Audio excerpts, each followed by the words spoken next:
I tell girls, like, don't be out there dating just one man. And I'm still saying it outrightly.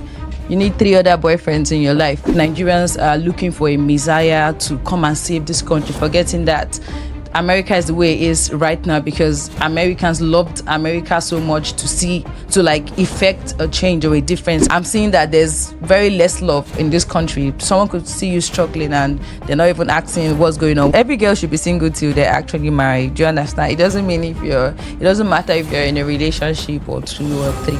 Don't be out there dating just one man and tax for a lot of money because it's a lot of sacrifices women go through to make relationships and marriages work. So ask them for money.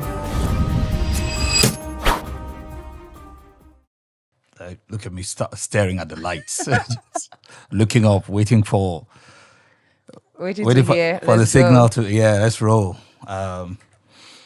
Sometimes it's I like to sit down here and have this conversation almost every time. It's special when you feel like you're having a conversation with a friend. There's somebody. Yeah, it feels very so intimate. It just flows. Yeah. So I like you for a number of reasons. One being the fact that you are bold. Don't tell me we've started. We have? We have. That's nice. I like it. Very natural, you know? You are bold. You are brave. You say your mind. Yeah. Well, sometimes you say your mind. Half the people love it. The other half are, which going is gaga about it. But again,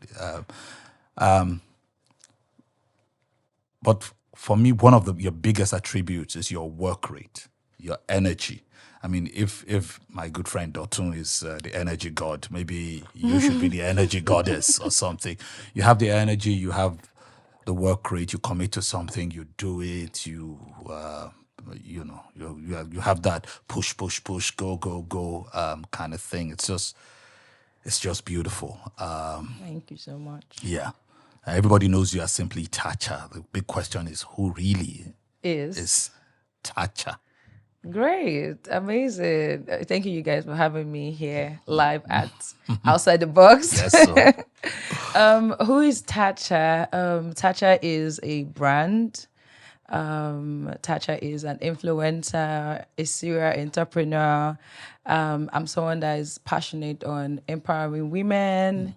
I love business. I love to see people grow. And I'm just generally the sample to let everyone know that you don't have to fit into a box to be accepted. Like, it's okay if you're not accepted by everyone. One way or the other, people will see reasons why you believe in what you strongly believe in, and just keep flourishing while they watch. I like your full name though. Anita Natacha Akide. Are you related in any way to that Nigerian footballer, Mercy Akide? Yeah, funny enough though, like no podcast that were like, I haven't been on any podcast where they've had to ask me that. That's so smart. Wow, yes, she's my auntie actually, and we do bear the same surname, Akide, Akide. Fantastic. I had no clue. No way. I had no clue, to be honest with you. Yeah. And to this world, child, like they say, it's a small place, isn't it? That's one name. That's somebody that gave this country a lot of glory. And now here you are. You are one of the most popular media personalities.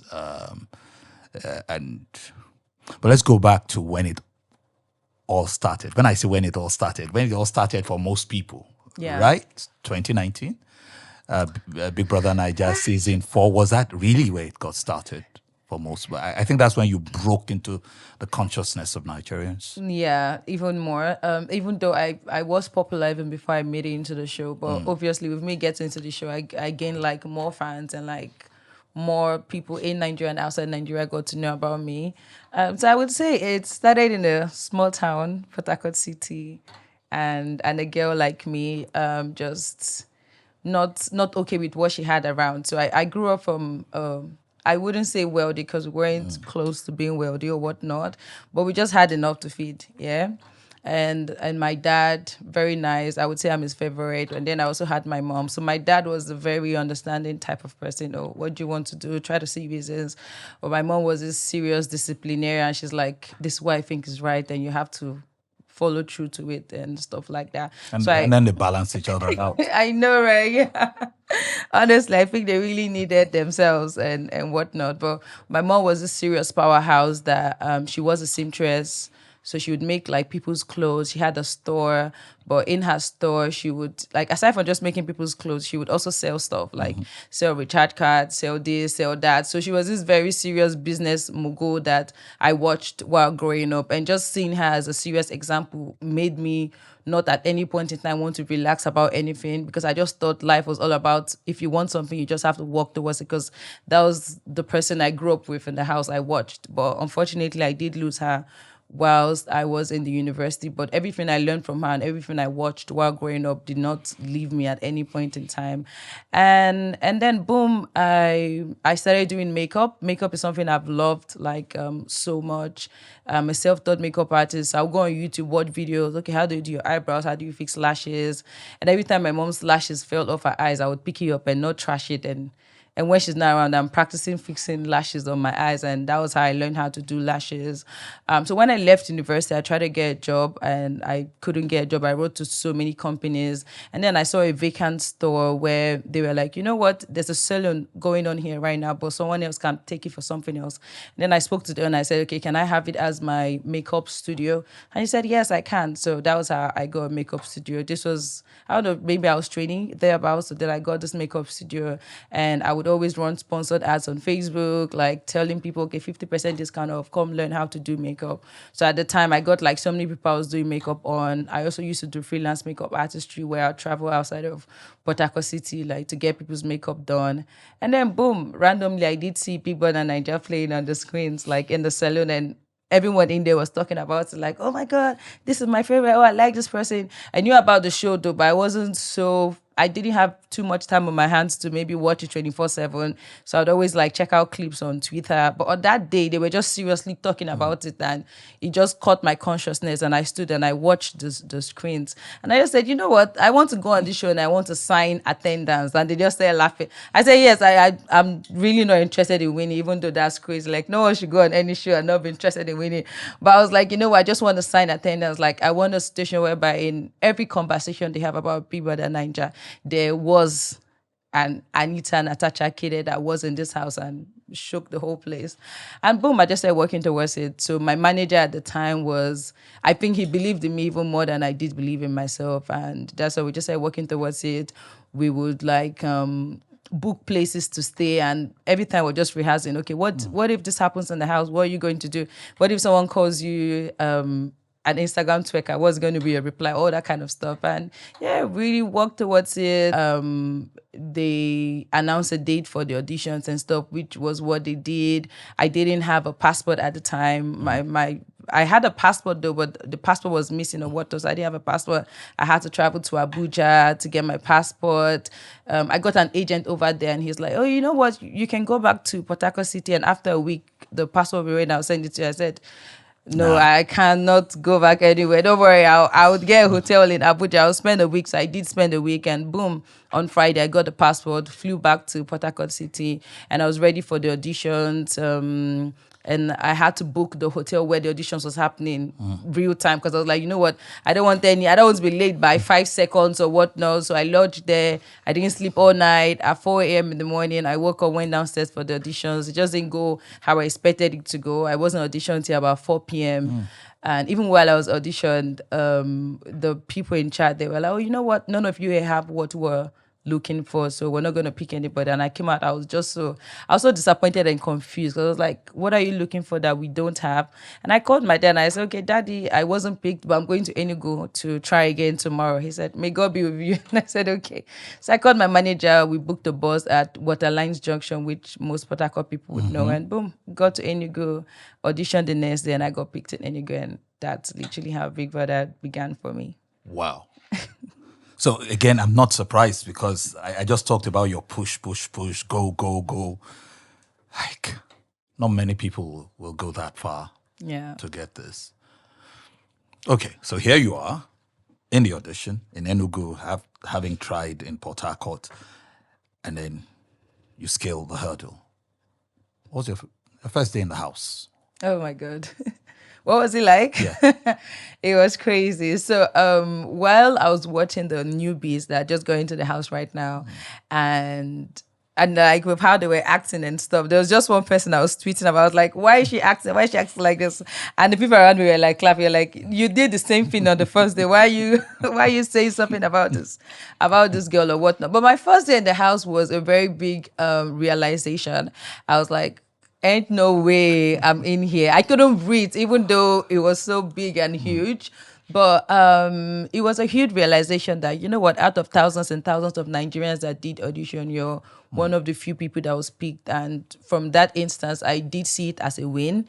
So I didn't really care about, you know what, if I was going to be put up on possible eviction or like not being put up on possible. I just saw that me being there alone was a win. The fact that I have been, what's the word to use, like showed off to Nigerians was a great win for me. So it was great. The first day was amazing. I was just sitting down and plotting everything in my head. Like, what's going to happen here? Is this a nice person? Oh, is this a cool person? Who am I going to be friends with? And all that kind of stuff. But it was great.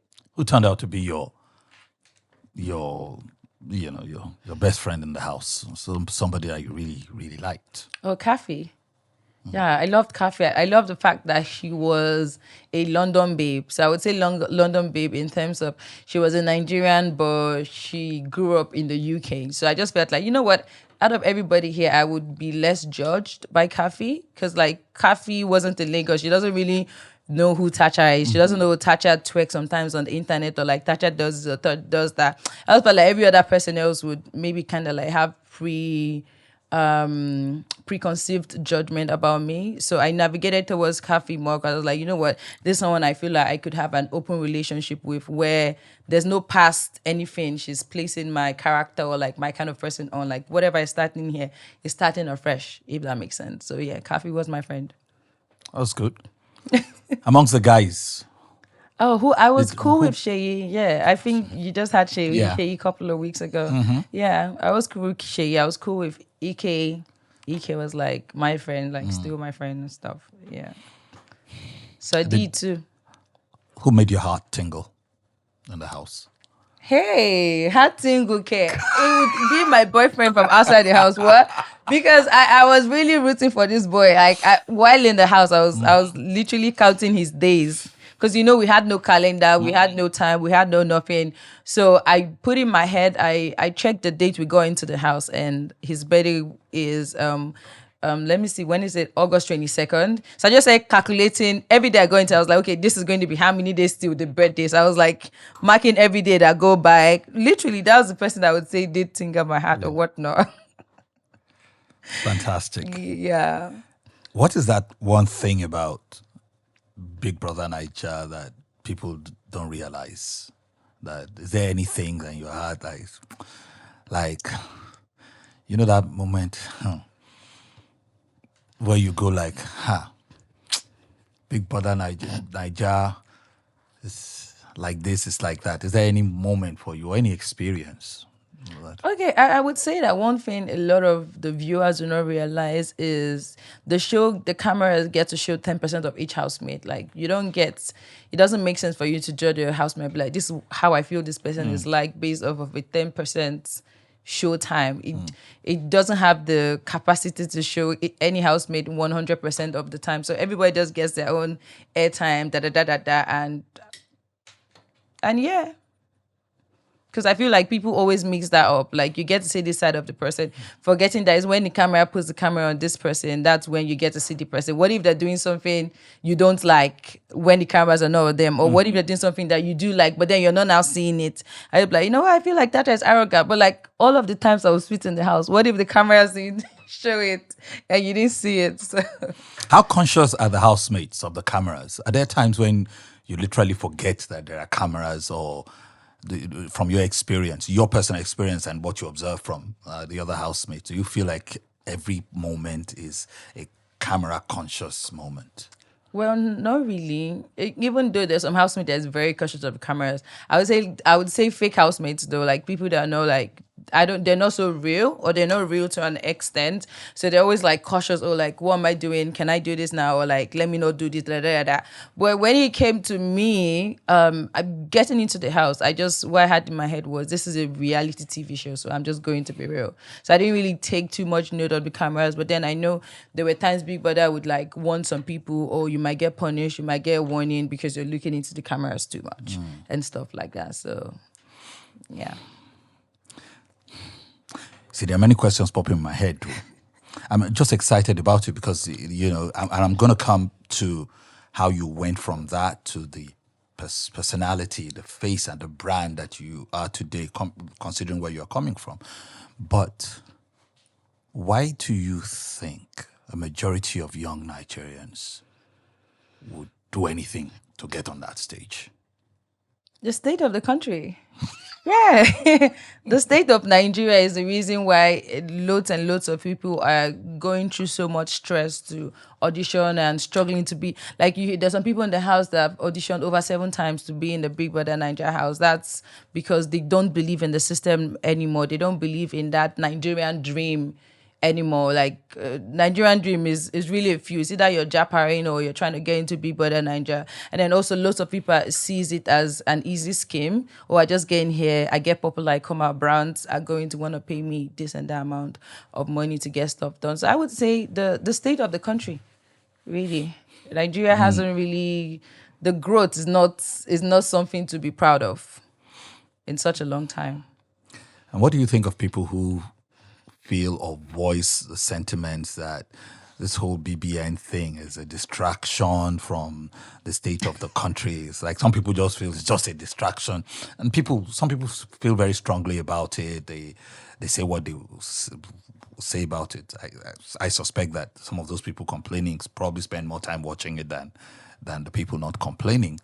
But what do you say to that feeling that it's a distraction, Jari, the issues of the country? People are going to leave what they should face now and begin to look at housemates. Yeah, I would say if the Big Brother Nigeria show wasn't holding or happening, they'll still get distracted. Nigerians love excuses, like other than just doing what they need to do, which is getting involved in government, seeing that certain things change, getting a seat at the table. It's easier to come up with excuses. Like rather than go to the gym, it's easier to make excuse. Oh, she took Ozempic, or like to just find the easier way out of it. So I would say even if people that Nigeria wasn't happening right now, people still get distracted. Like people are still getting carried away with bands and vibes on and Twitter, and not being serious about anything that relates to the government. They just see it as, oh, you know what? Politics is dirty. And they forget that you cannot clean a dirty house without getting dirt in the process. But that doesn't mean you're a dirty person. But it's just what it is. You can't change anything without being involved in the process of wanting to change it.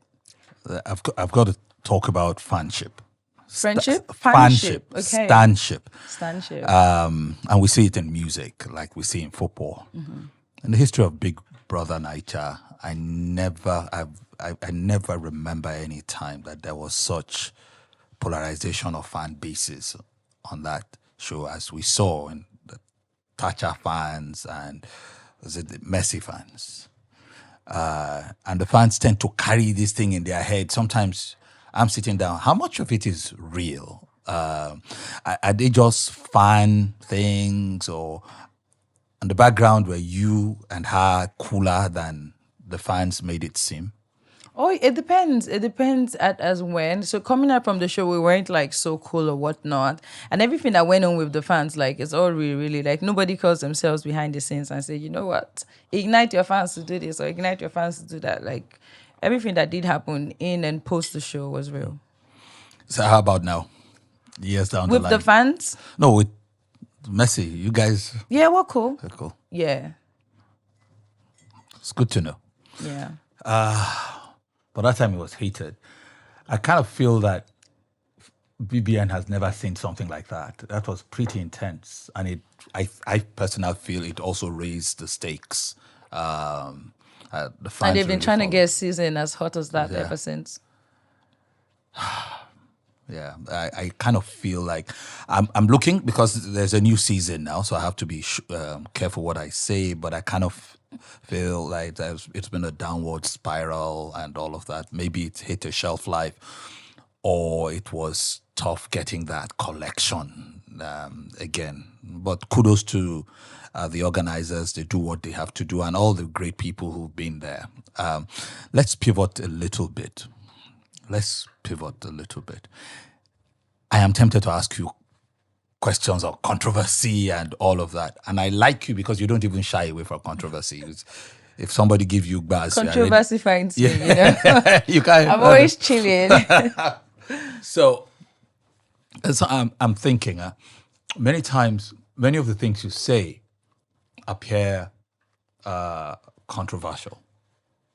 And I'm just thinking, for you as a person, what is the most intense controversy you've had to experience as a person that probably maybe got to you to some, but that you had to no, Tacha, you've got to fight this. Which one that really shook you? It pops up maybe once every month. I don't really know, though, and they're always heated. But I would say the most recent confusion would be my tweet about. Oh no, it was Robin Minds with Ebuka, and so he asked if I have interest of going into politics, and I was like, yeah, I do have interest of running for an office or whatnot, and it sparked a lot of conversation, especially when they're like, you wear bikini. What do you think you can do? What do you think you can say? And it was just so funny because at the end of the day, we grew up. I can't count how many times I had to be in church, and one of the prayer points is pray for Nigeria. And I prayed for Nigeria as a kid, and I've grown up, and all the things we want for Nigeria, we're still not seeing it. So it's not something I'm happy about, because at the end of the day, I love this country and I want this country to work. And I feel like if it hasn't really worked for me, this generation can make a difference to have our children enjoy this country. By the end of the day, I feel like young Nigerians are always getting it twisted with how they paint the narrative of politics and wanting to shy away from the matters that actually does matter. I feel like Nigerians are looking for a messiah to come and save this country, forgetting that America is the way it is right now because Americans loved America so much to effect a change or a difference, and now they're enjoying the country. We have to get involved to make this country better if we actually want to see it better.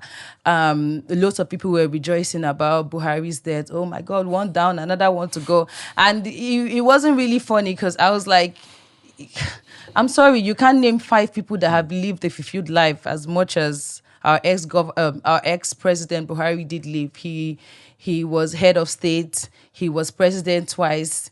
He died at 83. He lived a fulfilled life when he was part of the coup in his early 20s. But you see Nigerians right now, you try to have a conversation, you see rich young Nigerians and they're not having any conversation about politics. But you see wealthy Nigerians in their 60s, there's always a conversation about, oh, my friend is running for office. Oh, I'm supporting my friend to do, I'm supporting my friend to do that. But we don't have that conversations as this generation. And we're always trying to blame the past generation. Oh, they didn't do enough. But what are we right now doing? I just have a strong feeling that we as Nigerians don't love this country enough to put our life on the line. We don't love this country enough to effect and make that change we want to see. We keep forgetting that after God is the government. One policy they implement like this can either make or break you. So if we want to see the Nigeria we want to be so happy, comfortably living in, we need to be able to be part of the table, not to be outside of the table and expecting a messiah to come and save us. And that's why there's so many fake pastors, because Nigerians love miracles. They want one fake miracle to happen. So yes, lots of people misunderstood it, but at the end of the day, I know where I'm going to, and whether anybody disagrees with our ex-president or whatnot, whatever he believed in, he went in for it. He was head of state. He was the president. He did all the things he believed in. So at the end of the day, if you feel like, oh, you want Nigeria to go this direction, you have to be able to get involved, join a political party, go for office, have people vote for you. And I don't know, the country will be what we want it to be by the special grace of God, even though God is saying, this word is a big one and they worry me too much in Nigeria. Solve your problems by yourself. So, yeah. It's good to know that all that plenty talk that was, backlash, that conversation with Ebuka didn't derail your determination. The question then becomes how soon are people to expect you on any of the ballots in 2027? Oh my God. Oh my God. How did we get here? Yes, but when Ebuka asked the question, I said, when I am ready. I'll make it known to everybody when I am ready. And also, too, by the grace of God, I would have to go to my, I will make Wike my godfather at the time, because we know, oh, yes, now, people forget that if you want to play politics in Nigeria, you have to play politics how Nigerians play politics. You go to Rome, you act as a Roman. You cannot bring let love lead in Nigerian politics. Power is not given, power is taken. So any political position I'm going for, I would make Minister Wike my... What's his current position right now, though? But anyways, I would... Minister of the Federal Capital. Yeah, I would make him my godfather. I would say, Daddy, teach me the things that you know, because if anything he puts his mind into, he actually achieves it. Like we've seen it happen over and over and over again. To understand that Nigerians play politics a certain type of way, and you need to be able to go that direction to get what you want. Do you understand what I'm trying to say? You don't have to change it from outside. You play how they play it, you get involved, and then you change it to how seamless you want it to be. But and what, love leading. You want it to what then would you say to the fear that, this kind of mindset, okay, join them to get there, you change it. People say, rather than you changing it, the system then corrupts you. Then you stop being who you were before you went there. Some people say godfatherism is also part of the problem and all of that. How do you hope to manage all of that? That this Tacha that is going there will go there, and when you go there, you will not be beholden to the people who help you go there. Yeah, that's why I don't want to go there alone. If we are many that goes there, we'll be able to, we know what our objectives and what our aims are. It's liases with yours as well. Do you understand what I'm trying to say? So if we're a lot, and that's why I'm not backing that, because at the end of the day, even when the ones that don't have sense, the ones that don't articulate, the ones that don't reason, have a problem with what I say about wanting to be part of politics or joining politics, there are still people that is hearing or listening to what I'm saying, reading what I'm saying, and making loads of sense out of it. And it's kind of like changing their mindset towards certain things. And hopefully it's not just me trying to play how politics plays and getting involved. It will be a lot. And our aims and objectives will be able to liaise, and boom. Do you feel sometimes that, women who get involved when, first, not enough of them are getting there, and then the few, like your namesake, I know the name is slightly different. It sounds, you're Natacha, she's Natasha. And I'm just wondering, women in politics, what are your thoughts about her specific case, if you follow her story, and then women in general?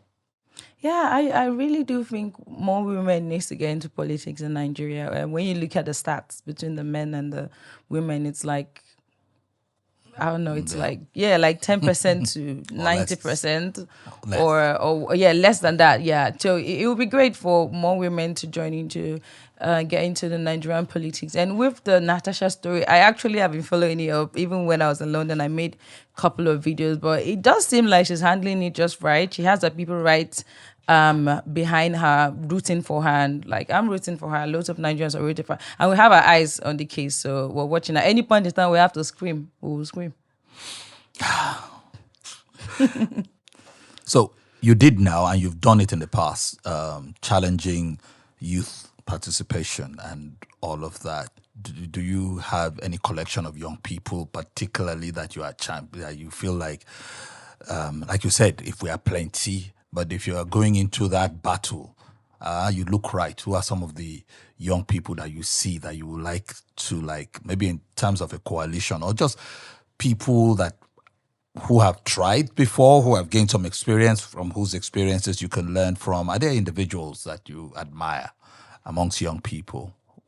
Um, I almost want to say VDM right now, but I did see a video of him saying politics is not something he wants to get involved in. Hopefully, he maybe changes his mind or whatnot. By the end of the day, individual preferences and differences or whatnot. But I strongly believe that you cannot effect a change with our Nigerian leaders and making videos every day. You can do a lot more by actually handling an office than like doing videos and castigating what we castigate. I feel like we should do more.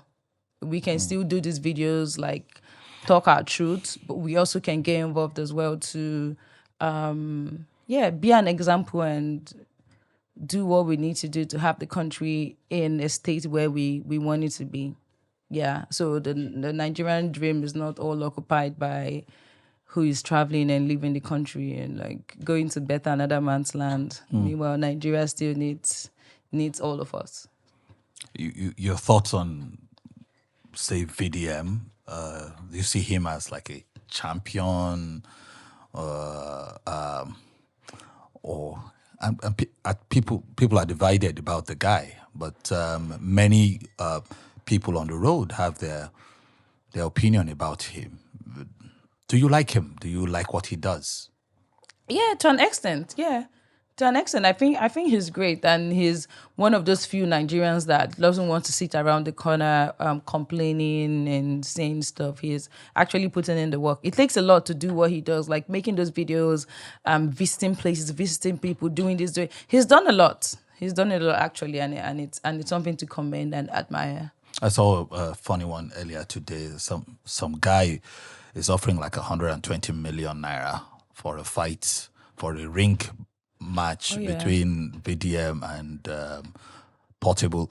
And I saw his reaction to it, essentially, which was that he just sang another song too. Oh no, I think he also did another reply where he Yes, said I've the not money is seen- not it's not enough. The money is not crazy like that. Like you have to offer something much more than this. Oh, It interesting. was funny. It was funny actually. All right, let's leave that matter and then just talk about. Let's lighten up and talk about your life, your time abroad. There was a time where you were that you had been noted as saying the people who japa, they seem to, I can't remember what it was, like they've given up on Nigeria or stuff like that, and like encourage people to stay and fight. But you literally live abroad now, don't you, in the UK? What are your impressions? Okay. With me though, and with the kind of work I do, being a media personality and then being an influencer, I'm really a global citizen. So I could be in any location, any country for like as long as, kind of like depends on what I feel like I'm doing with my socials or whatnot. But I am still strongly on the idea of Nigerians need to stay in Nigeria to change this country or to effect the change we want to see. And also even with abroad, like living in London, I spent 4 months. A lot of the things I did see, it was like, wow, like to an extent, like Nigeria is great. Like the UK is great as well, though, but like Nigeria is great. Like I just feel like if this country can, what's the word to use? I just feel like with the infrastructures and like with the working system that they do have there, if Nigeria can, to an extent, uplift certain things here, like lots of people will not want to leave because it's not as easy as people think. People just feel, oh, when I get to the UK, greener pastures, like, and oh no. I did see people walking and looking on the floor to find a coin or to find £1 that fell from someone's bag by mistake. Like there's somebody, you're with your phone, you're not so careful, boom, someone snatches it on a bike. Like lots of crazy things that don't even happen here in Nigeria that I did see there, and stuff like that. So yeah, just a little upgrade with Nigeria, and lots of people will not want to move. And I would still say it up until now, if you have a working business or you have a working job, you have a car, you have your house, it doesn't make sense for you to sell those properties and say, you know what, I want to go abroad, whether it's South Africa, whether it's London, whether it's Dubai. Like nowhere is like the what's it called? It's not greener outside Nigeria as we all think it is. Like even when you get in there, you still have to walk to the level you want yourself to be in. So if you're comfortable here in Nigeria, traveling or like Japan really shouldn't be an option for you because you get lonelier. Like there are less friends, lots of people is busy, everyone is speaking a shift. Like the cultural difference was really a long one, but at the end of the day, I love Lagos, Nigeria. The UK is fine too, but I don't know. They're just things that you can list and be like, okay, this is why I love the UK. But there's still so many things you can list and be like, this is why I love Nigeria. Like Nigeria will forever be home. You know, sometimes people, particularly young people, seem really disillusioned about Nigeria. And sometimes when they hear somebody who they consider privileged, you know, you get money, it's easy for you to say, stay here if you have. Honestly, that's what I've been reading in comments too. Like when I sound like this, they're like, oh, yeah, it's because you can. Yeah. Then travel if you want. Then when you travel, you go and see. Because even when I did travel, and some of the Nigerians I had conversations with and engaged, I got to find out that a lot of people abroad do not want to come back because of the idea of, oh, I'm going to be, what's the word to use? People are going to say I went abroad and I couldn't make it and then I came back. So instead they're there and they're suffering. So it's like, what is the point of staying back there and suffering and struggling just because people are going to say you went there and you failed? And then you'd rather be there and suffer. But here in Nigeria, you're so hungry, you can go to your junction and say, Mama Nkechi, give me something of 7,000. By the end of the month, I'll pay you. But outside Nigeria, you're going to them Tesco, you're going to them big stores, and you're seeing somebody like three people is lying down in front of the store, helpless, like no money, no food, nothing. So it is hard. As much as it's hard here in Nigeria, it's also hard. It's even harder abroad, honestly. But people don't just get it. People see the nice buildings, the nice aesthetics. Yes, they have that. London is great, like don't get it twisted. But if you have things working out for you here in Nigeria, I would say stay back, enjoy, travel for vacations and be back. But if you still want to move. And then you come back to this video, be like, oh, Tacha said it. Tacha said it. You know what you're saying is really deep, but it's also hard to comprehend because some people just say, okay, let me get there first. Let me go and experience it first. And why does it's like, you know, the thing about parents and young people, like children will be like, let me make my mistakes and learn from it. You understand? And your parent is like, Ogbeni, I'm telling you right now. I passed this road you are trying to pass. You don't have to go through what I went through. Yeah. You are lucky you even have me and to even tell you. These people don't say the truth. They feel like they're higher humans. But so another thing. For all my travels, I really have never lived abroad because, again, amongst other things, I get really homesick, and I've shared this before. But from all my experience, I noticed something. And tell me, because you have lived there, because if you've stayed in a place for 4 months at a time. I still live there. I have 9 luggage. I'm not abroad. sure I can do it, but so you still live there. And do you think that there's this clear pressure that happens with people who go abroad, that even when they go there and it's not what they thought and they are struggling, they are more, they fear, they don't want to be the odd one out. This person's child went and succeeded, supposedly, and you think everybody is succeeding. So you don't want to like count your teeth with your tongue and say, guy, come on, man. Like in Yoruba, they will say, I'm only olono. You know, at home, I'm not this wretched. Let me count my losses and come back. And then people go through great pressure to give an impression that really, really does not exist. It's like I read a book as a young man about this young lady who was seen by the whole community as a very spoiled girl, loose girl. And the talk of town was that she had slept with every man in the whole community, single or married or even younger men. And all the men, the conversations in their bar was like, who had dated her, were always bragging about, oh yeah, I went, So the more people talked about their access to her, the more the whole thing got perpetuated, only for us. Finally, she found love. and only for the big reveal that the lady had never been sexually active with anybody ever. The girl who was supposedly painting the town red. Do you see some of that in some of our people where you are so afraid, you don't want to be the single one, just like those men? Because many of them will brag about their escapades with the girl because they thought every other man had escapades with the girl and they didn't want to feel small. Because, the girl rejected all of them, literally. But all of them went about because of their own pride, boasting ego. that they had it with her. Could that also be some of the problem with people, that people see this? And if you don't have friends, if you haven't gone there, if you haven't gone abroad and found that you are spending money on friends who have lived abroad for so long, and you are the one who has to pay for drinks and buy them lunch, you can't, you may not want to hear anything like this. Do you feel like some of these people who live this kind of lives, and I'm not talking, there are people who go there and they're fine, no doubt.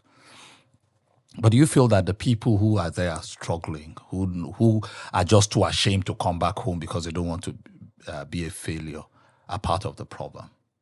The part of the problem of what? Problem of people getting this false narrative. Yes, that of thinking things might be outside going on Nigeria. well for you. You are on the rise, things are going well. You know what? Forget everything and just go and start from the bottom of the drag in some country. Some people believe anywhere but Nigeria. So they end up in Gambia, they end up in Libya, they end up in countries whose names you don't even know. But do you feel that's these people themselves? Because we talk about the people who are, sometimes we talk about the people who would sacrifice everything to go there. But we don't talk about the people who gave them that narratives. And some people come out to say, guys, it's not this easy. People attack them. Because for every one person who comes out to say, there are probably 9 other people who are having a hard time, but are trying to give them a fake sense of, just come, everything will be fine. Yeah. I would say FOMO, the fear of missing out. The fear of missing out and the fear of not being categorized into, you traveled abroad and you didn't make it and then you ran back. Because I feel like if a lot of people don't have that fear in them, maybe over 40% of people abroad will come back. Because like with me traveling over there, I did see real life suffering. Honestly, like somebody can beef you because of £10 and you're like, wow, like it's not this hard. Back here in Nigeria, 2 of my luggage got stolen in Paris, like big luggage with laptop and shoes. I was like, they steal in Nigeria, but they never steal big box before. Now to tell you that, in as much as we see things to be hard here, it is hard outside Nigeria. And I love the fact you came in with the angle of how about we try to pinpoint the ones that don't talk about what they're going through over there and just make it look like, oh, outside Nigeria is perfect and great. Because I did a video one time and outside of my neighborhood and I was like, you know what, this London is not as perfect as all of you think. If you have an uncle here or an auntie that sends you money, £100 or this amount of money, appreciate it.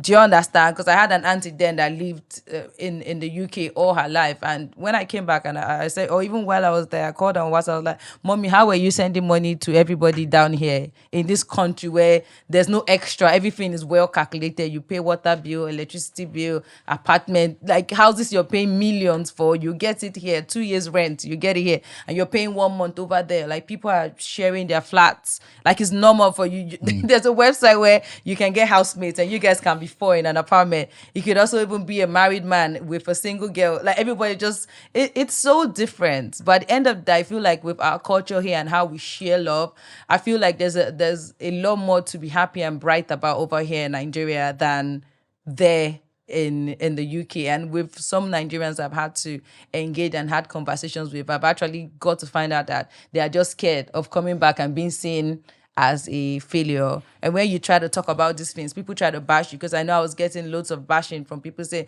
oh, why is she saying this? It's the people she's around. That's why she's saying there's no money in the UK. And I'm like, I'm sorry, like who are the people I'm trying to say, I like, even as a public figure, like it is not ultimately easy. Do you understand? Like I have my money, I have my apartment, I have my cash. But at the end of the day, I'm seeing that there's very less love in this country. Someone could see you struggling and they're not even asking what's going on, what's not going on. You're in the lift, somebody smiles at you. Before you try to reciprocate the smile, they've squeezed their face back. Like people are just sad and everybody's just like, some people cold and broke and just trying to hold themselves to not look like it didn't work for me or it didn't favor me. And that's why I would always say, if you want to travel abroad, you feel like maybe it's your dream to travel abroad, it's fine. Go ahead and travel abroad. By the end of the day, don't sell the things you have here, because people sell their properties, sell cars, sell land just to make it abroad and just get there. They are cold and they are broke and you're now too ashamed to want to come back.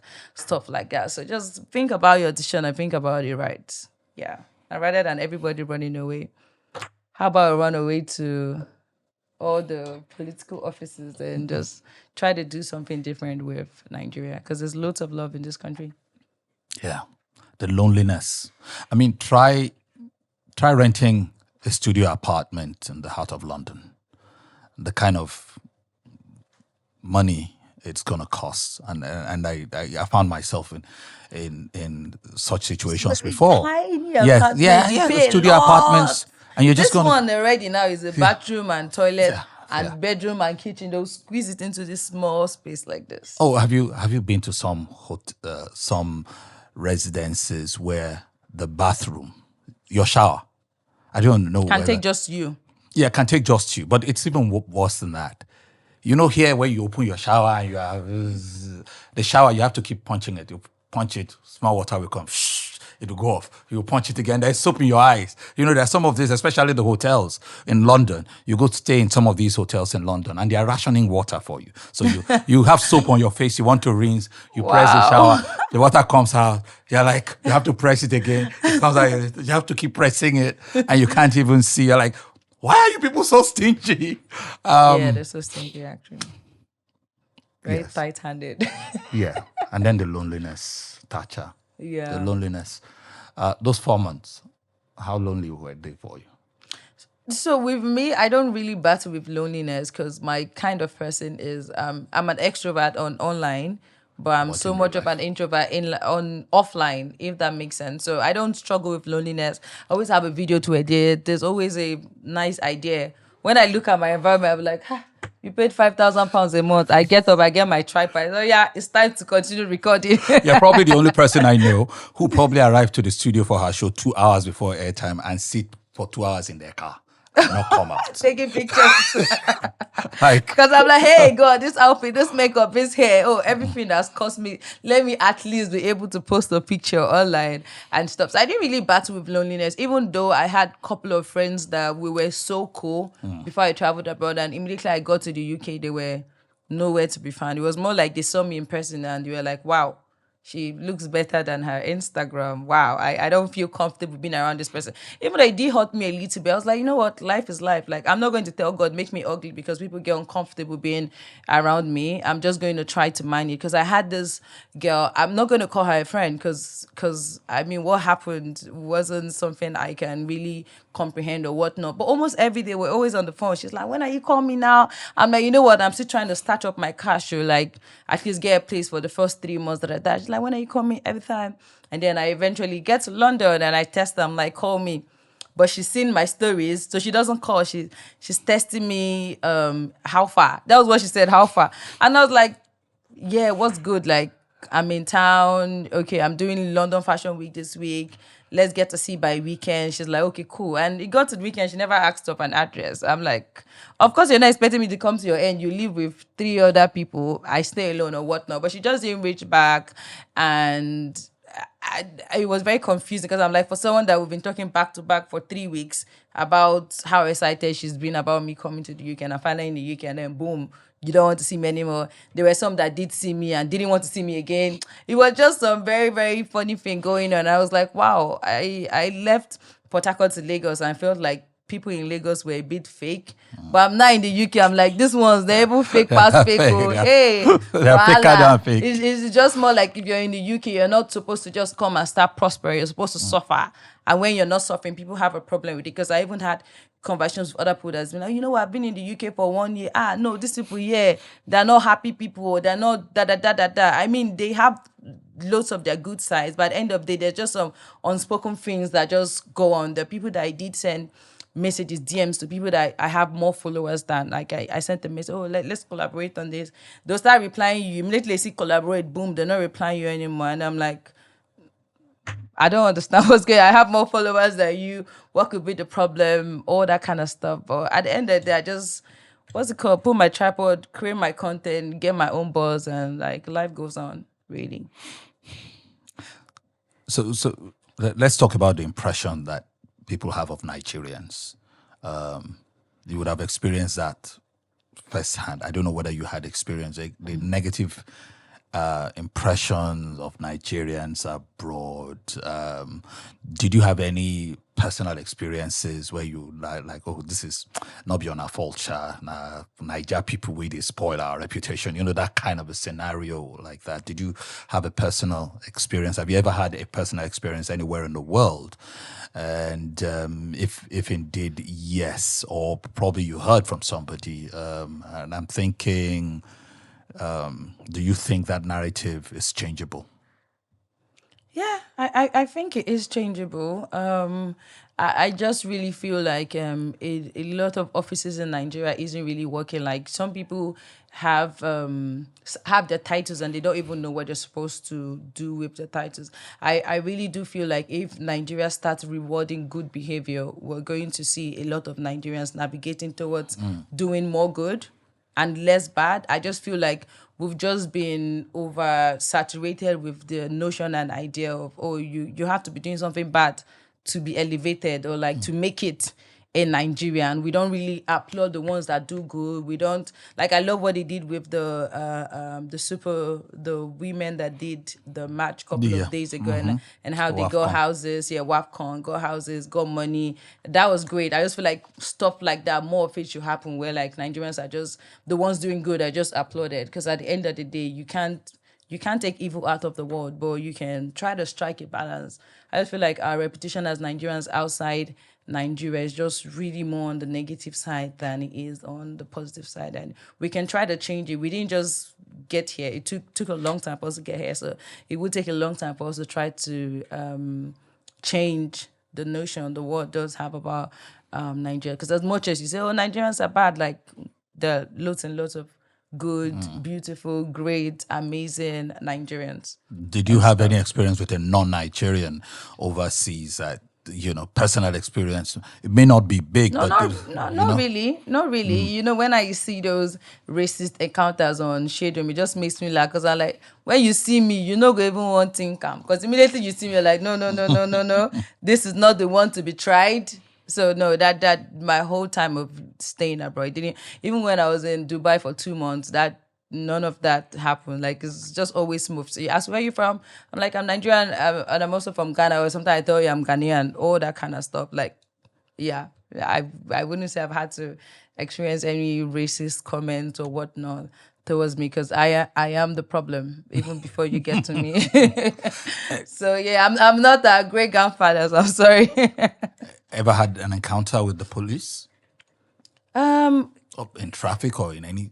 I always actually, and when I see them, I commend them because it's not easy. You get what I'm saying? Like leaving your family, your kids, your wife to put your life on the line every day, protecting Nigerians, and you're not even being paid right. Do you understand? I feel like it's something that we need to tackle and the government needs to pay attention to, like try to take their salaries up because it takes a lot. You get like 100 Nigerians, you say 10 should come out and what was it called? Put their life on the line to protect or secure Nigerians, and you hardly find anybody coming out. So it is a great deal being a police officer here in Nigeria. And when I see some videos of some of them misbehaving, I always have a soft spot. I know like most of them isn't great or some of them isn't great, but I just feel like if we want a difference with the Nigerian police, we need to be able to approach things differently. Like how about we take up their salaries, like what is those extras that they need to get and how about they're actually getting it and stuff like that. So I don't have a problem with the Nigerian police actually. How about the UK police? No, I didn't have actually. No, no, no, no. I wasn't driving or anything. Even though once I tried driving, they say, "Oh, you don't go below 19. Don't speed limit. Don't go above 20." I'm like, "What? I'm doing 19 at 20." I'm like, I'm Oh looking at my. roadside mirror. I'm like, "What?" I say, "Please, Lagos, where are you?" Yeah, Lagos too is going there. There are Oh parts of wow. Lagos now that they tell you 20 kilometers speed. There's this place, this new market road, the City of Ooh, David and road. they cameras It's too. yeah, well, they're installing cameras there everywhere. So it's a 20 kilometer per hour road now, and you have to remind yourself. Like when I get on Third Mainland Bridge, my wife, if I'm driving with my wife, she's always like, "Don't let the camera Catch catch you." you. It's like, slow down. I mean, it's really exciting. Welcome. This thing. I once in the heart of London had these two American girls who wanted my experience with the police, UK police, and I said I didn't have any negative experience with the UK police because I don't live here. I'm visiting, and they weren't happy with me because they just couldn't fathom how it's possible for a black man to be in the UK and not have encounters with the police. I was like, Oh, no, I don't have encounters with the police, and that also stems from the fact that many people do have these encounters. There is still racial profiling in the world we yeah, live, and sometimes your skin can be a problem detrimental, for you. right off the bat. But let me ask you this question. What's the thing that tires you? And there's probably a whole lot tires you sometimes about your country people. Being too loud. Like we're loud without substance.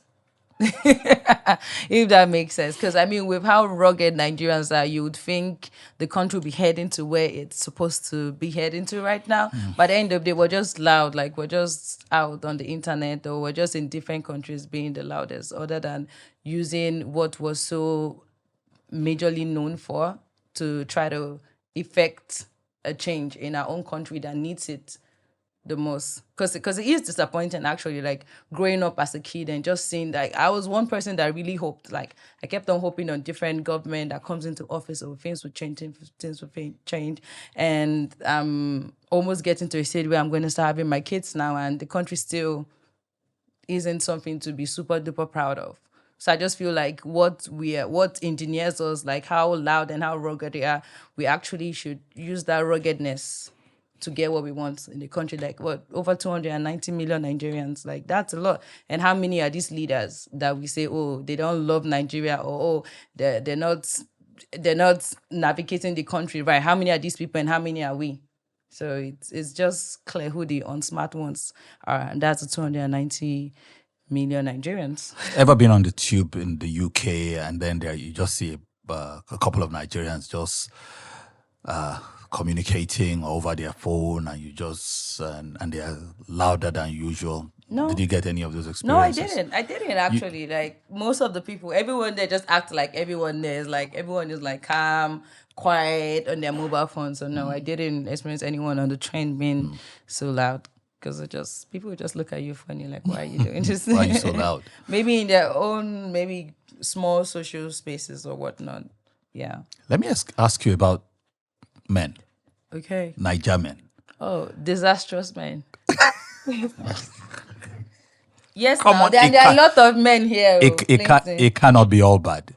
No, obviously not all bad Yeah, now. but I really want to hear your honest opinion about the Nigerian man as a person and as a lover. Oh wow. Okay, as a lover, they would. What would I say? Nigerian men as a lover. Ah, yeah, Nigerian men are cool. They're just there until you meet a demon, literally.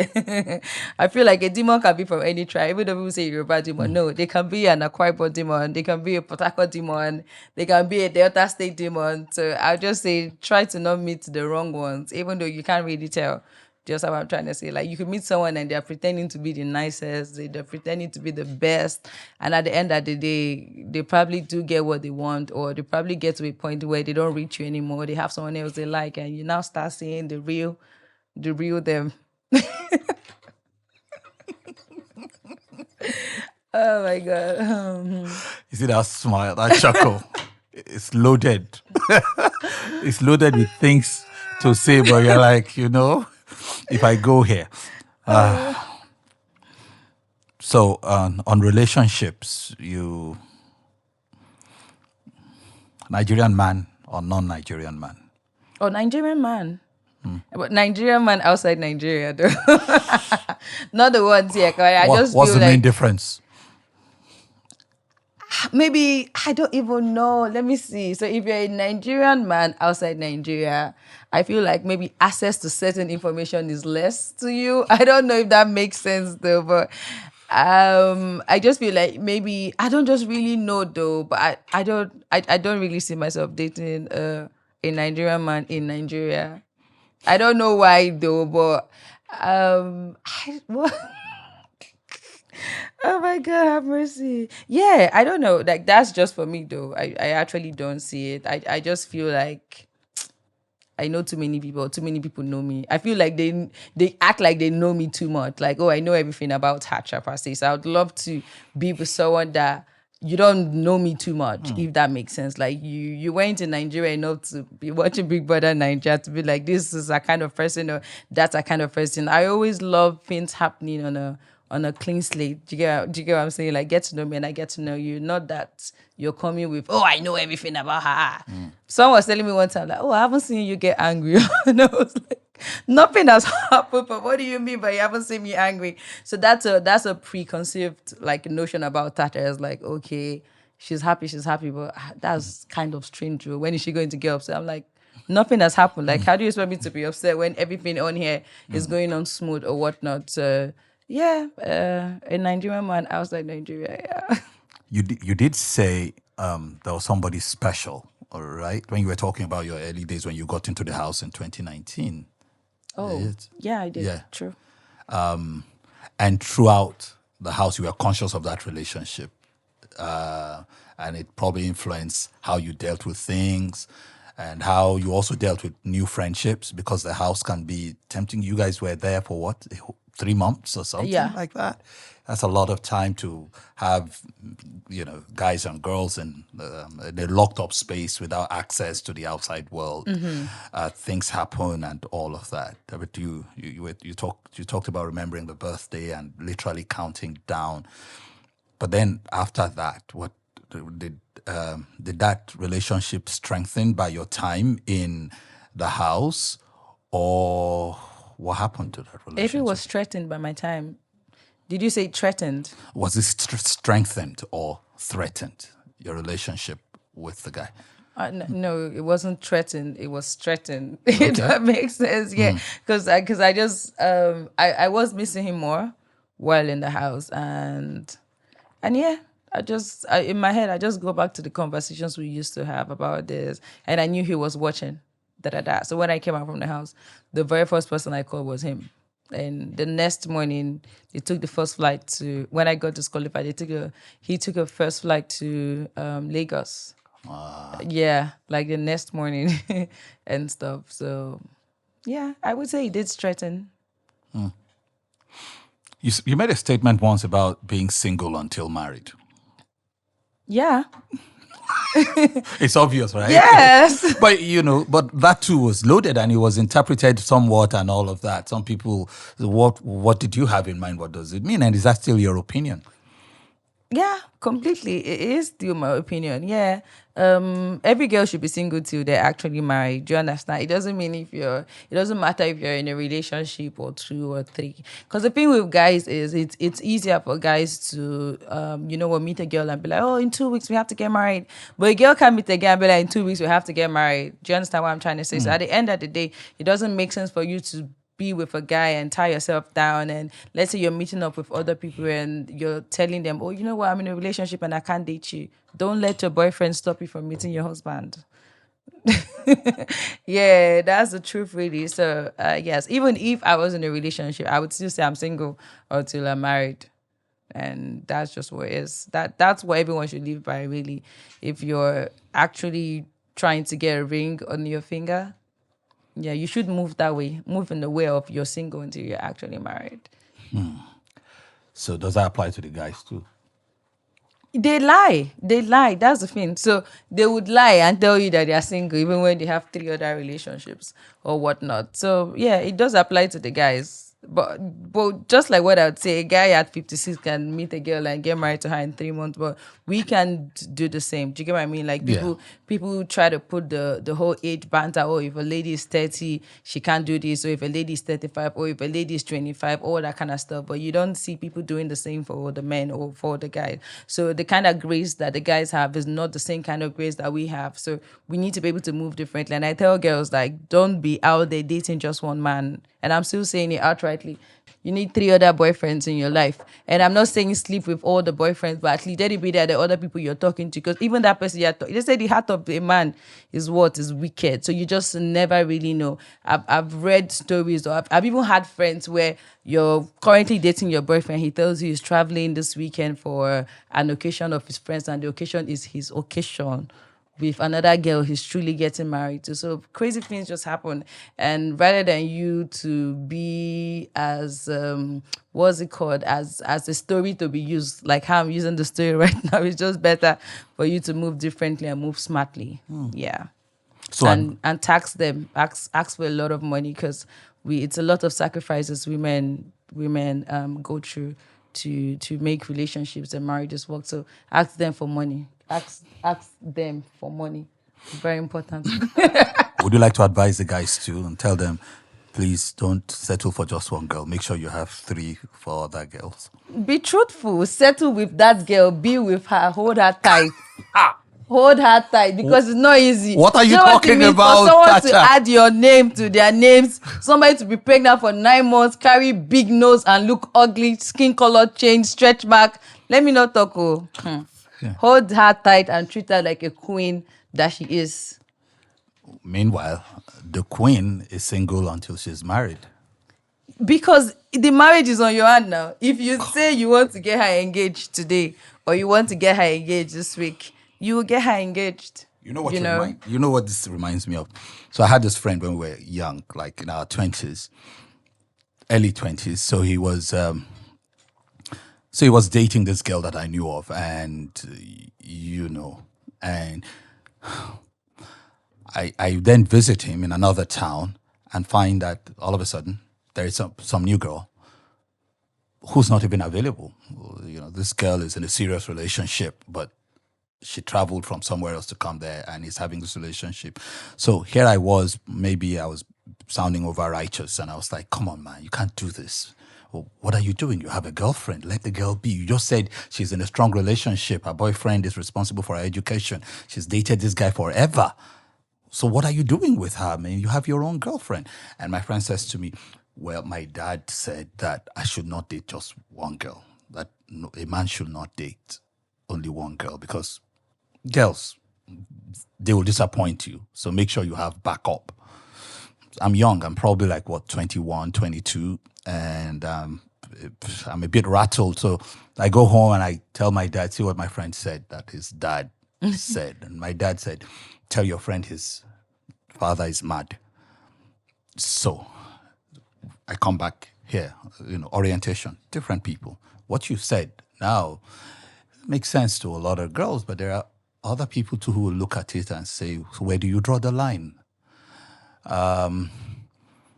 Shouldn't it be I do to others what I expect them to do to me? If I want you to love me and love just me, I have to learn to love you and love just you. No, you're going to be loved proportionally. No, you will not feel like you're getting any form of less love. You'll be loved 100% as Kelvin that you is. You'll be loved 100% as Joshua that you is. You call me, I'm going to pick. We will love. Do you understand? Yes. You will love two Everyone people will get their 100%. loves proportionally complete. And we're not going to be on the phone 24 hours of the day now, are we? You also do have work. I also do have work. We're going to test, all that kind of stuff. But I'm just saying, though, because, I mean, when we look at the statistics of the gender that does get disappointed the most, it is the ladies. Why? Because I've said, like, the guy is the one to say, you know what, I want to make this, I want to take you to the altar. The girls can't do that. So at the end of the day, we find ladies that give their all to a man, and you find that man meeting a girl in 3 months and he's already getting married. So meanwhile, he's been dating you for 6 years and telling you, you know what, the time is not right, the time is not right. Then he sees another girl that, boom, immediately the time is right in 2 months and he gets married to her. So what are you going to do if you have been dating a guy for 6 years of your life and you have no other person you're talking to? Do you understand what I'm trying to say? And boom, let's say you're 36. But a guy, even with him being 36, can decide to get married to a 19-year-old, can decide to get married to a 23-year-old. So it's just, like I said, the grace that the genders have is just by understanding it and just trying to be on the right path. You know your girl, you want to get married in this life. The way to move is to date more than one guy, and I cannot overly emphasize on that enough. But isn't it also true that if a guy is dating a girl and he feels that this girl is with me to a degree, but she's still in the market, she's still You won't know. No, you won't know she's in the market. Yeah. No, you won't know. It's done smartly, very smartly. You assume. Because here's where I'm going. Sometimes the guy knows. And it's probably part of the reason why the guy too is not committing. Don't you think? Yeah, so the most serious person gets you now. As he's not committing, who knows? The other guys that you're speaking to might be taking you more seriously than him. Word. So at the end of the day, you meet the right guy.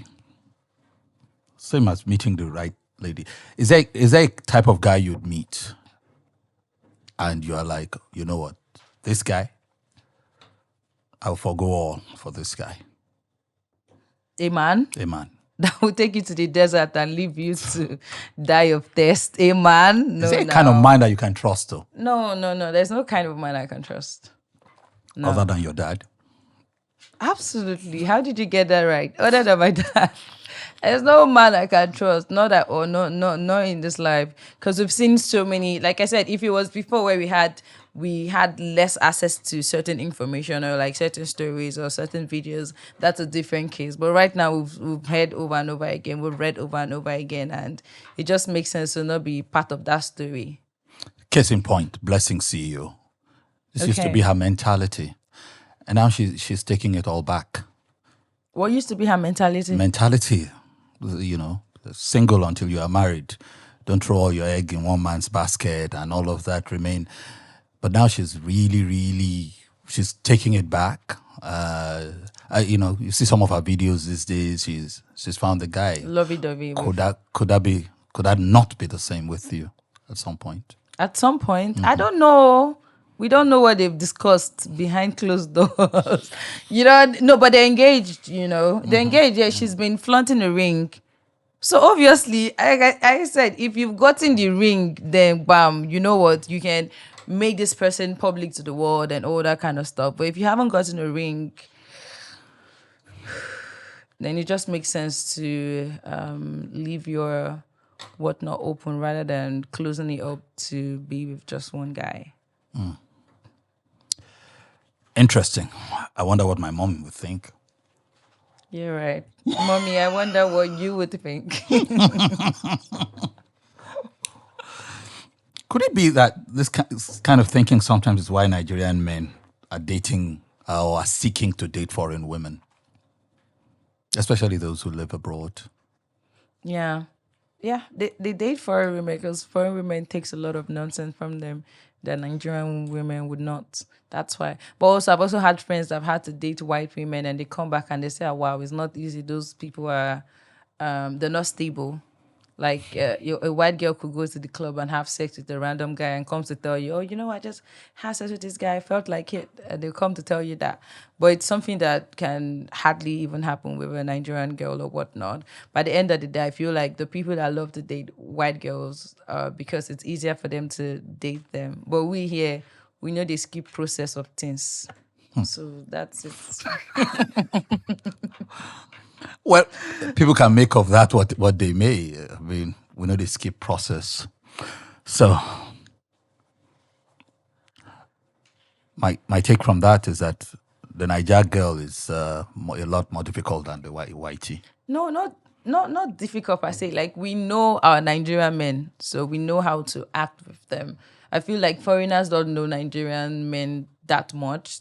So that, I don't know. Well, just like what I would say is different countries, is different people. Like, the way we've grown up is different. We have past experiences from our universities. One guy has done this to us. One guy has showed us this pattern, so we know what he wants to do next, all that kind of stuff. But you dating someone that is like naive and like, I don't know, like not so in touch with how it's done in your country, it may be easier. It may be easier and different. Not that we're difficult. I just feel like we just know our Nigerian men more, if that makes sense. Does make sense. Does make sense. Yeah. Does make sense. Nigerian women know Nigerian men more, and European women know European men more. It's quite interesting conversation. There's something that was on my mind that I wanted to ask. Oh my Yes. God, yes. Yeah, Those you white remember. girls love to do 50-50 split with them. Aha. That's one thing that some guys really love about foreigners or whatnot. The fact that they can go 50-50 with them. But like, Nigerian women is really not about that life. They want you to go out, work hard. For me, I see it as an inspiration to make it and prosper in life. You know, work hard and make the money. They want to see that, you know what, this person is fine, because you get to find some people, maybe try to grow with a man or try to do this, and at the end of the day, the man has everything that both of you guys has been hoping he does have, and he's running next to another girl he feels like he's now in love with right now, than he's in love with you, that kind of stuff. But when it comes to outside Nigeria, anybody in a relationship, everyone splits 50-50. And I can understand things are hard over there and stuff. So I could understand why they do the 50-50 split. But here in Nigeria, if there's something you're able to code, I don't know. I think it just depends on how smart you are with how you want to make it. There are people that hit the jackpot and boom, they have like so much cash. Obviously, you're not going to be expecting your girl to split 50-50 with you. But outside Nigeria, you don't really expect anything out of the box. Your salary is your salary. Do you understand? Both of you are struggling, is that both of you are struggling. So you need to kind of be able to help each other in ways that you can. You won't do 50-50 with any man? A Nigerian man? No. Who would you do 50-50 with? Nobody would I do 50-50 with. No, I wouldn't do 50-50 with anybody, really. No, I wouldn't. Maybe whilst growing up or in university or what, I probably would have. But even in the university, I didn't. So I won't do that now. I would just say use it as an inspiration to go get your shit together, and who knows, we might try to have a conversation. But I wouldn't do 50-50. Would I bring my money out sometimes? I would, but it would not be a case where the order of things is we have to be doing 50-50. No, there are sometimes if maybe I probably do have enough, I want to do 100%, I could. There are times that you have enough, you want to do 100%, you can't. But the whole 50-50 thing just is giving friends, I don't know, it's giving peer group. But how do you level this up with women saying don't depend on any man? Yeah, it is true to not depend on any man, and regardless of how rich your partner or how rich your husband is, you just never know what tomorrow might say. So it's just always great for you to be dependent on yourself, try to get a business or just anything else that makes you not be a liability, if that makes sense. I mean, it's great to have a rich partner, but you should also be a rich man yourself. Just this scenario. So you love this guy, he loves you, you're into each other, you are He successful. loves me for real, Yes, or for fake real. love? For real. Okay. For real. Okay. And then you finally meet the one. And you are both successful, you're doing well. And the ring comes out, it's there, then there's a wedding and you are together, and then he has a downturn financially. Now what? It's just a scenario, Abi. Not like Yes. it's going to happen. Yeah. Yeah, sure. Definitely. I would hold up. Definitely what? No, definitely I would hold up. Like that's why I said as a woman you need to be able to work for yourself as well. So when cases like this pop up, the house doesn't feel it because at the end of the day you have been building up your wealth as well. So you can always assist. I would Okay. love to assist. I mean, for someone that's been assisting me, and obviously I'm seeing what his current situation is right now, I would be happy assisted, long as he's okay with it. Because some guys tend to get insecure along the line or whatnot. But as long as you're okay with it, then I am okay with it. Okay. So what's your advice? And this is general advice to the young Nigerian. And you have a lot of fans who follow you, they look up to you, male and female. So what would you advise the young Nigerian, the young aspiring Nigerian who hope to be you or be like you, or who just hope to succeed and they're juggling all these things? What are my options? What is here for me? Should I find a way, smuggle my way through cargo ships and go by road through the risk my life, just get out? Should I, my thinking on relationship, on success? What would you advise a young Nigerian who's listening or who's watching this? Based on relationships or generally? Everything. What would I advise a young Nigerian watching this? I would say believe in your dream and stay focused. It doesn't matter what anyone or what people around you are having to say. And sometimes you have a dream and only you can see it. The people around you can't see it. So what I would advise is stay focused, do what you need to do to get to the point you want to get to. And don't aspire to be like anybody. Exactly. I feel like everyone has their good sides and their bad sides. Same with me. So look at me and try to point out what the good sides of me is. Pick that. Look at another person. What's the good side? Pick it and try to be the unstoppable human that you are in this world to be. Because everyone in this world does have a purpose, and I really can't wait to see that purpose and have you shining. Finally, your thoughts on Nigeria. Lord have mercy. My thought on Nigeria. My thought on this huge country blessed with so many resources and so many brains. I would say God will help us. I know that's so bland to say God will help us because at the end of the day, God has a lot of issues, like I did say, and we're not the only ones in this world. But what I would say to Nigeria and to Nigerians is love this country because when you love something, you're ready to put your life on the line for it. So I would say love this country. Be a carrier of good news out of Nigeria because some Nigerians are huge demarketers of Nigeria. I would say carry Nigeria on your head, like make Nigeria personal, be passionate about it. The elections are coming, like do what you need to do. If the people you need to speak to about taking the voting seriously, go ahead to do that. If you know people around you that needs to get involved in politics, like approach them, applaud them, push them to want to do that. And hopefully by the grace of God, we'll see the change in this country that we're all rooting for. Would you raise your children in Nigeria, though? I would raise my children in Nigeria, yes, because Nigeria is a lot different from any other part of the world. I've visited so many countries, and I visit so many countries. I try to rate the countries. I try to experience it as much as I want to experience it, and I just say Nigeria always tops it all. So I would raise my kids in Nigeria. Yeah. Doesn't mean tomorrow if you see them for Dubai, you say, "Well, Tasha said, well, you just make me trend." I don't know, but I love this country so much, and like I said, there's so much love in this country, and there's so much to learn, and I feel like hopefully and soon Nigeria will get to where it needs to get to. Did I hear you suggest Nigeria is the best country in the world? Yes, yes, yes, no doubts. Nigeria really is like you would not know until you try like a different country or you try somewhere else. Nigeria is actually it is. I just feel like there's still a lot to do and we're getting there. We will get there hopefully. On that note, let's end it. On the note of the best country in the world, do you have any questions to ask me? Okay. What I would want to ask you is how do you stay grounded?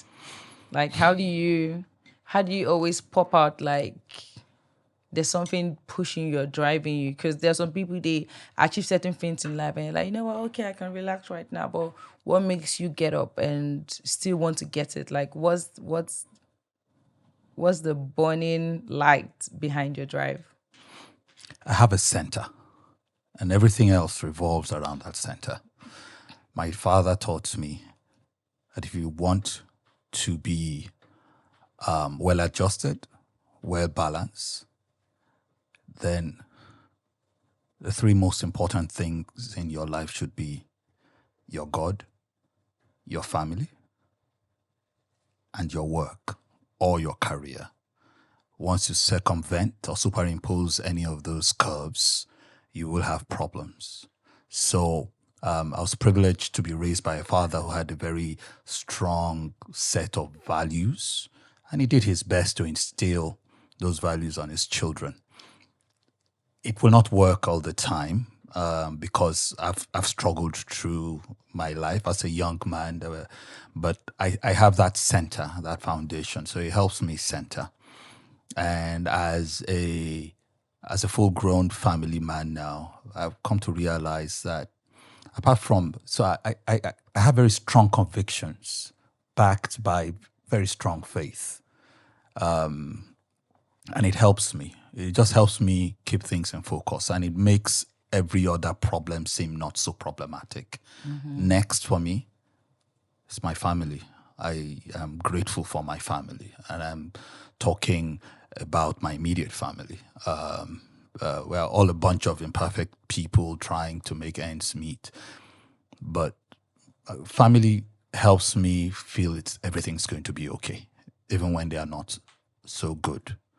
The next, of course, and the least important actually is my work. I like helping people where I can, and I like solving problems where I can. So I'm a bit balanced. People tend to say that I don't like money. Maybe it helps me. They are wrong. I like money because there are things I need to do with money, but it's not the center of my world. It's not. It's not so important. It's good to have it when you have it, but I'm not going to sacrifice anything for it. I won't sacrifice my faith, and I won't sacrifice my family. So it helps ground me. Nice. What's your say on, because there's a notion on the family you come out from is different from the family you build. What's your take on that? The good thing about family is it shapes you. Families are a collection of experiences. I've already said I'm privileged with my dad. I loved my mom. She and my dad, they had certain values, but they were quite two different people. Their thoughts on raising kids were not always aligned and all of that. But in the midst of all of that, I learned the things I want to emulate and the things I want to avoid. And sometimes you find yourself emulating the things you want to avoid. and you feel like you're turning your back on the things you want to emulate, not because you want it that way, but it's just like you're dealing with the different pressures of life. But for good or for bad, family is the one thing you don't choose. You don't choose family. It's not like a relationship. You can pick and choose. But the family that you are with, you didn't have any say in who becomes your family, who your siblings are, who your parents are, or who your children will be. You don't really have much of a say. So it teaches you to, so that they become the most constant part of your life. Everybody else will come and they will go. And these people, whether for good or for ill, you understand. I received some very distressing news about somebody in my family this morning. It's very painful. I can't do anything. You can't just say, you know what, I'm blocking that friendship. Because even if you did, that person is still part of your family, right? And the things they do will still come back to you, still affect you somehow. Or you at least you will hear about it. So for me, I am privileged that I learned some good traits from my family that helped me in my own family, from my extended family that helped me in my family. And there are some things that I'm like, hell no, I don't want to have, I don't want to do this. And it helps me adjust. I'm a lot friendlier with my children than my parents were with us, not because they didn't love us, but they were not very expressive. For Of their love. instance, this morning, my first son, who is a young man, just came. I was standing by, just towel on my waist, and he came out from where and just came and ramped into me and just headbutted me like a ram. And my wife was like, "Look at the kind of children you are growing. In what generation does a child just come out and headbutts or bite his dad in the butt or something like that?" It's crazy, but I play with my kids. But my kids know that I'm their dad before their friend. I'm their friend, but I'm their dad first. So I enjoy playing. And every night when I go home, the best part of my day every day is playing with my kids. Like just going home and playing. I still have a 5-year-old. I have a 20-year-old and I have a 5-year-old. So I have children in that range. But like I told my wife, what am I going to do when this boy grows up? Are you sure we are not going to have another small child in another 2 to 3 years? So that balance helps. It just helps. Family is beautiful. Family is beautiful. And it's the best gift you are going to have, for good or for ill. And when the bad comes, you are going to take it, you'll deal with it. But most of it, if you do the work, you sacrifice what you need to sacrifice to keep family together. Because that's sometimes we sacrifice family to achieve every other thing else. When you do that, don't complain when you cannot put your stuff together. But if you let family be at the center rather than on the edge of your career, your work, and you say, look, I'll come back to family later. Yeah, you are going to have to deal with that when you have 20-something-year-olds who don't feel emotionally attached to you, or who can go on social media and insult you and all of that. Maybe some of it was your fault. Mm-hmm. That's my philosophy. What would you say is the best age to get married? The best age range? There is no best age, Tacha. There's really no best age. I have thoughts on things that are not conventional. For instance, I was just saying, was it this morning or yesterday? I do not think that this pressure that we put on young people to get out of the house in your 20s, get out of your house, get on yourself, or that we put on parents to get rid of their children just because they're approaching 30 or something, is necessary. It's a modern construct. When you go back to time, it wasn't. Families tended to stay together. Now, does it mean I want my 30-year-old son depending on me? No.